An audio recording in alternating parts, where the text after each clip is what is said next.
Hey everyone, it's Nate from Nathaniel Campoli Photography. That's www.ncphotography.ca. Today, we're going to go over my selfie edits. Since this pandemic, I can only take photos of myself for now.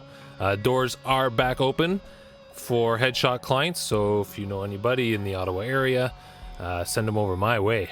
Here we have a shot of me, and I'm going to show you how I edit it to look like this. So let's dig in. First, I bring it into Lightroom, and I tweak it a little bit. I don't do too much. So this is the white balance my camera was set to. So I usually go around 5600, usually maybe even lower, but that's kind of too low. Let's go with 5600, and the tint, I don't want to go too pink. We'll leave it around 0 and we'll edit it later if we need to. The exposure, maybe a little bit darker actually.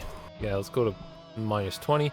I do like a lot of contrast, so we'll throw the medium contrast curve on, and we're gonna go down to make sure the profiles are enabled for lens correction.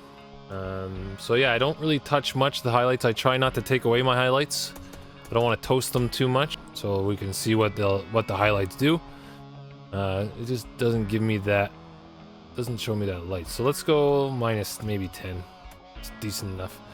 Shadows, I like that shadowy look around the edges, so let's go down to, I don't know, minus 10. No dehaze. So I think that's it. This is what I'll bring into Photoshop. So let's jump into Photoshop here.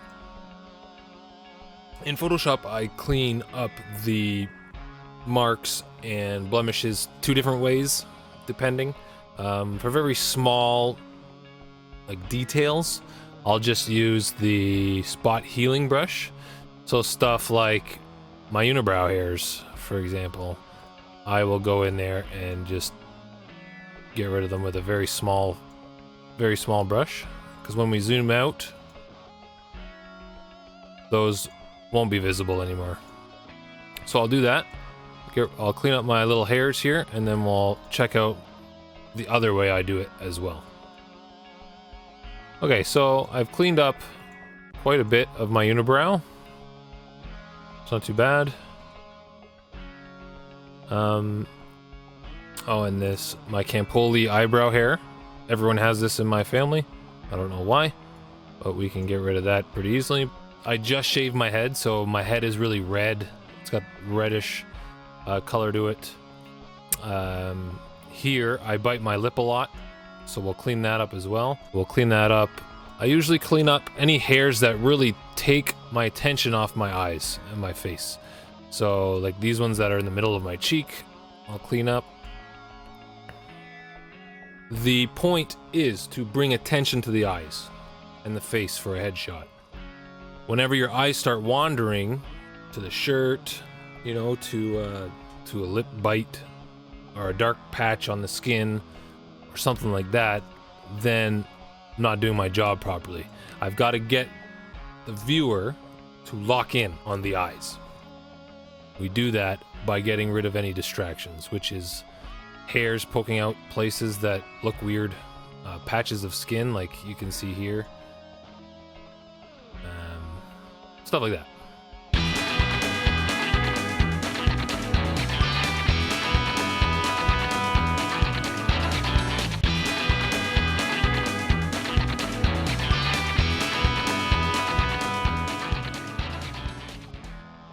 Alright, so that's done. Now we're going to use the healing brush tool for bigger spots.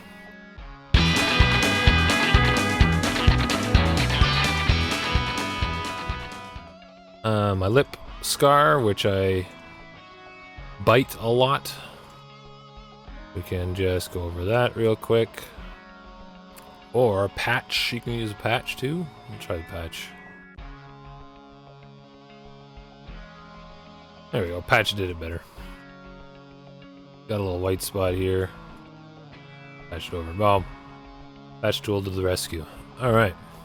For bigger spots, patch tool is pretty good too, so I can do this here. Gone. You can check my settings up here. It's pretty standard, I think. The bags under my eyes. I'm just going to duplicate a layer here, just in case I screw this up beyond belief. Usually go around the eyes like this. Kind of makes it a bit darker.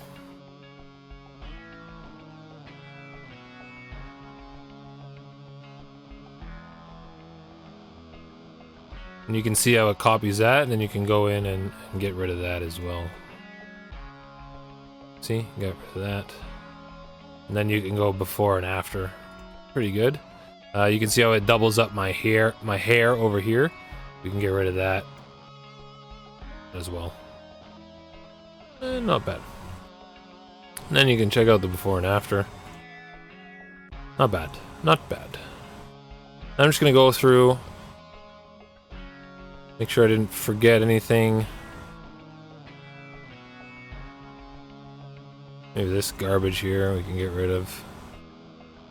Now what we're going to do is get the red out of my face and my head, and we're going to even the tone of my skin. We'll go to hue saturation, reds, because I noticed the reds, but here I could tell that my face was a little bit red.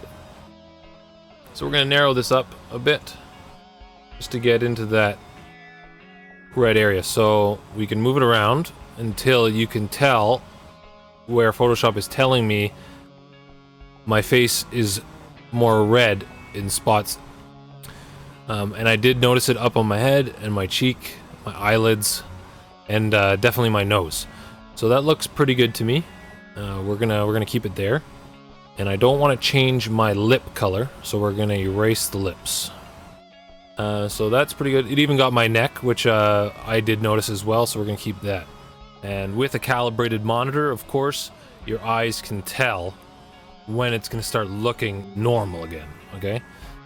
So we're at plus 10. I usually don't go further than plus 15 on the hue. Now you can tell that it's starting to get a little bit wonky. Like a greenish, yeah. So we're gonna probably go maybe plus 10. You can tell a little bit red is gone, maybe even a little bit more, maybe 13. Now, to just get rid of the light, and maybe this wrinkle on my shirt, maybe patch tool, even that out, and then maybe some clone brush. And no one can really tell.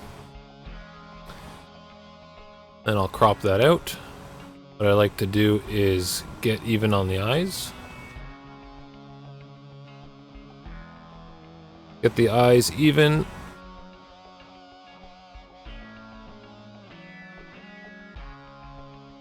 Such. I like to just get around there. I'll chop it up like that. And that's pretty much it. I don't do skin smoothing. If I do it a quick way in Lightroom, which I'll show you. So we'll close this and we'll save it. And then it'll bring me back into Lightroom. Okay, and we bring it back into Lightroom.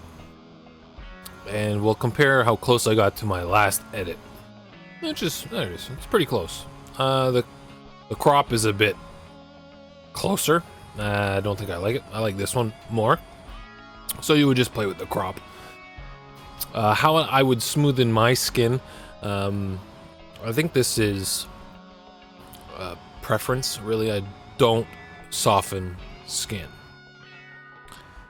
Usually, unless they have a really rough skin texture. In my case, I wouldn't even bother smoothing my skin if I was my client. I'll show you how I would do that really quick. I would just use the graduated filter. We'll go mask color. Take this droplet And we'll drop the skin. So around the cheek I usually drop it. And then I'll put it back over here, and then you can see where the mask is on the skin, which is pretty good. Here you can change the amount. See? It's actually better because it's not doing the lips. You don't want to smoothen the lips, you don't want to smoothen the eyes. Anything like that. Let's go 20. Check it out again. Yeah, it's pretty good. What I'll do is I'll just drop the texture by 10. So as you can see, you can still have the details in there.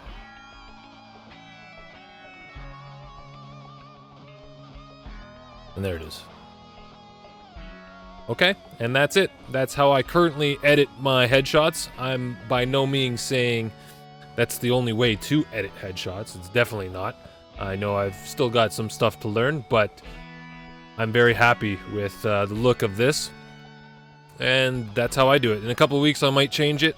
Might upload another video on what I've learned. But currently, that's how I edit my headshots. And I am very happy with the result. So, keep shooting. Have fun. I hope you learned something or take something from that.